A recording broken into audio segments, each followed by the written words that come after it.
धर्मेंद्र जी अपनी इकलौती बेटी ईशा के साथ दिल्ली में रहते हैं। उनकी पत्नी का निधन कुछ वर्षों पहले ही हुआ था। उन्होंने अपनी बेटी ईशा को बाप के साथ साथ माँ का भी प्यार दिया।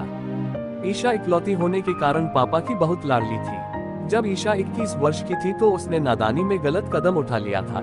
ईशा इमरान हाशमी नाम के लड़के के साथ भाग गई थी। 4 दिन बाद ईशा इमरान हाशमी को छोड़ वापस आ गई थी और अपने इस गलत चुनाव के लिए पछताई भी थी।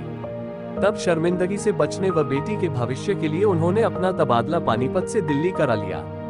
धर्मेंद्र जी ने अपनी लाडली की शादी एक बहुत अच्छे घर में की। ईशा शादी के बाद बहुत खुश थी। उनका दामाद भरत भी बहुत अच्छा लड़का था और एक बड़ी कंपनी में जॉब करता था।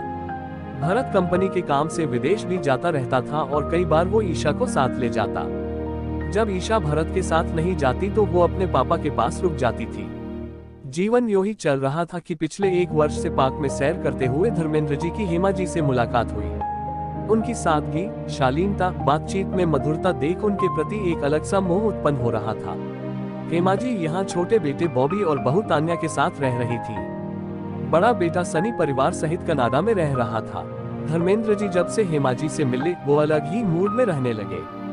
कुछ न कुछ गुनगुनाते रहते।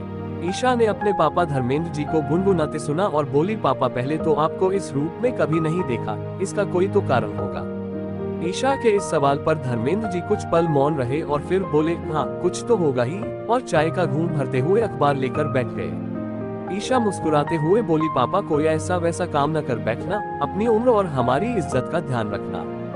धर्मेंद्र जी और हेमा जी रोज सैर करते और बातें करते। धर्मेंद्र जी ने एक दिन हेमा जी से बातों ही बातों में कहा, आप अपने बारे में कुछ सोचती हैं क्या कभी? हेमा जी बहुत ही हंसमुख और मजाकिया थी।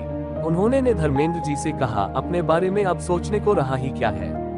हाथ पांव चलते रहे, बस इसी तरह हंसते खेलते जीवन बीत जाए और क्या चाहिए, कहते हुए हंसने लगी। धर्मेंद्र जी को हेमा जी का हंसमुख स्वभाव बहुत पसंद था, तो कुछ दिनों बाद धर्मेंद्र जी ने जीवन भर का साथ निभाने का प्रस्ताव हेमा जी के समक्ष रख दिया और बोले, हेमा जी क्या आप मेरे साथ बाकी का जीवन बिताना चाहेंगी? अकेलेपन से हमें मुक्ति मिल जाएगी। इस आयु में जीवन बसाने की तमन्ना करना क्या गुनाह है? हमने अपने कर्तव्य पूरे कर लिए हैं। अब अगर हम अपने लिए कुछ अच्छा सोचे तो गलत क्या है? आपकी हाँ हम दोनों को एक नया जीवन देगी। हेमा जी ने कहा, हाँ ये सच है कि अकेलापन मन को पीड़ित करता है, पर जीवन तो बीत ही गया है, अब कितना बचा है और आप भी तो मेरे बारे में कुछ ज्यादा नहीं जानते। फिर हेमा जी बोली, अब मैं चलती हूँ, और तेजी से वे चली गयी। हेमा जी 10-12 दिनों से घर से नहीं निकली तो तान्या बॉबी से कहने लगी, आजकल मम्मी घूमने नहीं जाती, गुमसुम बैठी रहती हैं, मातम जैसा बनाए रखती हैं चेहरे पर। बॉबी बोला, कोई बात नहीं, अपने आप मूड ठीक हो जाएगा उनका।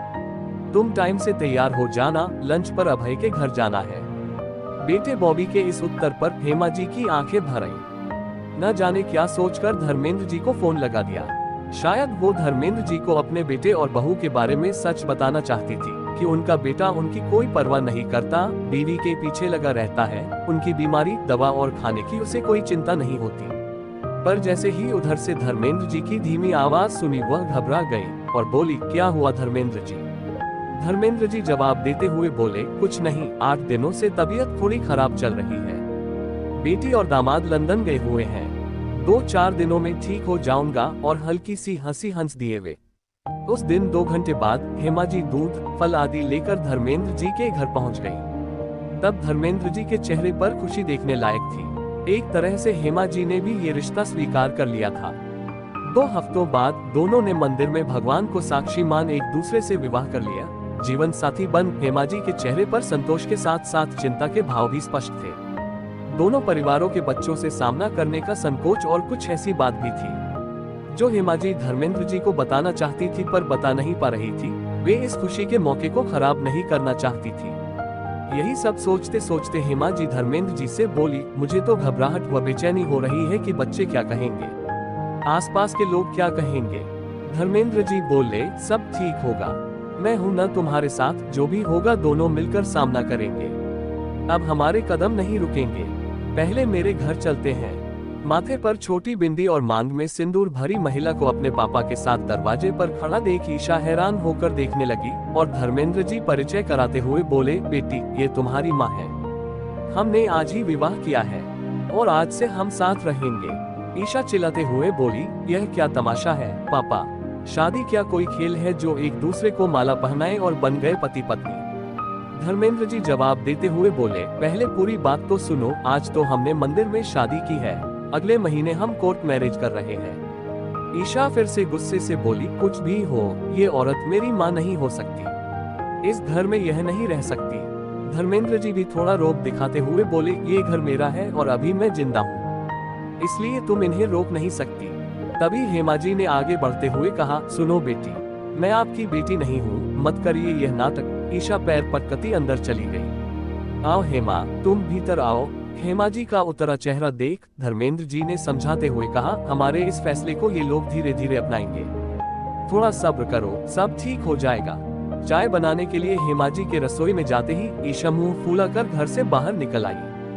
हेमा जी धर्मेंद्र जी से बोली, मेरे बच्चे भी न जाने क्या कुछ कहेंगे, कैसा व्यवहार करेंगे, उनके पास जाने की सोचकर ही दिल बैठा जा रहा है। मैंने बॉबी को मैसेज करके बता दिया है। दोनों बातें कर रहे थे कि तभी ईशा की दर्द भरी चीख सुनकर दोनों सीढ़ियों की ओर भागे। ईशा ऊंची एड़ी की सैंडल का बैलेंस बिगड़ने से 4 सीढ़ियों से नीचे आ गिरी। हेमा जी व धर्मेंद्र जी ने सहारा दिया और उसके रूम में बेड पर लिटा दिया। हेमा जी जल्दी से हल्दी वाला गर्म दूध ले आई। ईशा का पांव देख हेमा जी समझ गयी कि मोच आई है। धर्मेंद्र जी से मेडिकल बॉक्स लेकर उसमें से पेन किलर गोली दी, साथ ही पांव में बैंडेज भी बांध दिया। परेशान न हो ईशा, कुछ ही घंटों में ये ठीक हो जाएगा। ये कहते हुए हेमा जी ने पतली चादर उसके पैरों पर डाल दी और उसके माथे पर प्यार से हाथ फेर दिया। धीरे धीरे दर्द कम होता गया। अब ईशा आंखें बंद किए सोच रही थी, हेमा जी ने कैसे पलक झपकते ही यह स्थिति संभाल ली। अकेले पापा होते तो वो जल्दी घबरा जाते। कुछ पुरानी बातों को याद करते हुए वह सोचने लगी कि पापा माँ के जाने के बाद से अकेले ही सब कर रहे हैं। अब उन्हें मनपसंद जीवन साथी मिला है तो मुझे कोई दिक्कत नहीं होनी चाहिए। ईशा ये सब सोच ही रही थी, तभी हेमा जी ईशा के पास आकर बोली, बेटी अब कैसा लग रहा है? माथे पर हेमा जी का गुनगुना स्पर्श ईशा के मन को ठंडक दे गया। मैं ठीक हूँ, आप परेशान न हो। एक हल्की मुस्कान के साथ ईशा का जवाब पाकर हेमा जी का मन हल्का हो गया। अगले दिन हेमा जी अपने घर की घंटी बजाकर धर्मेंद्र जी के साथ दरवाजा खुलने की प्रतीक्षा में खड़ी थी। दरवाजा खुला, तान्या ने दोनों को एक पल देखा और बिना कुछ कहे भीतर की ओर बढ़ गई। सामने लॉबी में बॉबी चाय पी रहा था। वह न तो बोला, न उसने उठने का प्रयास किया और न इन दोनों से बैठने को कहा। धर्मेंद्र जी स्वयं ही आगे बढ़कर बोले, हेलो बेटे, मैं धर्मेंद्र हूँ, तुम्हारी माँ का जीवन साथी। हम जानते हैं कि तुम्हें हमारा रिश्ता अच्छा नहीं लग रहा होगा, पर तुम्हें अब अपनी माँ की चिंता करने की जरूरत नहीं होगी। बॉबी धर्मेंद्र जी पर गुस्सा होते हुए बोला, बेकार की बातें न करें। हमारे बच्चे, समाज, आसपास के लोगों के बारे में कुछ तो सोचा होता। इतनी उम्र निकल गई और अब इस उम्र में आपको क्या जरूरत पड़ गई शादी करने की? मेरी माँ तो ऐसा कभी सोच भी नहीं सकती थी। जरूर आपने ही बहकाया होगा। इस उम्र में आपको ये सब शोभा देता है क्या? आखिर कैसे हम अपने रिश्तेदारों में सिर उठा पाएंगे? क्रोध और तनाव वश बॉबी का चेहरा लाल हो उठा था। धर्मेंद्र जी की बेइज्जती होती देख हेमा जी सामने आ गईं और गुस्से में भड़की हुई बॉबी से बोली, कौन से रिश्तेदारों की बात कर रहा है? तुम्हारे पापा की मृत्यु के बाद मैंने 2 छोटे बच्चों को कैसे पाला है ये मैं ही जानती हूँ। तब तो कोई अपना सगा सामने नहीं आया। सच पूछो तो मुझे स्वयं पर गर्व है कि मैंने अपना कर्तव्य पूरी तरह निभाया, तुम बच्चों को ऊंचाई तक पहुंचाया। और अब तुझे समाज में गर्दन उठाकर चलने में शर्म आएगी। तब तेरी शर्म कहाँ गई थी जब माँ को भूखा छोड़ बीवी के साथ बाहर खाना खाने जाता था? तब शर्म नहीं आई।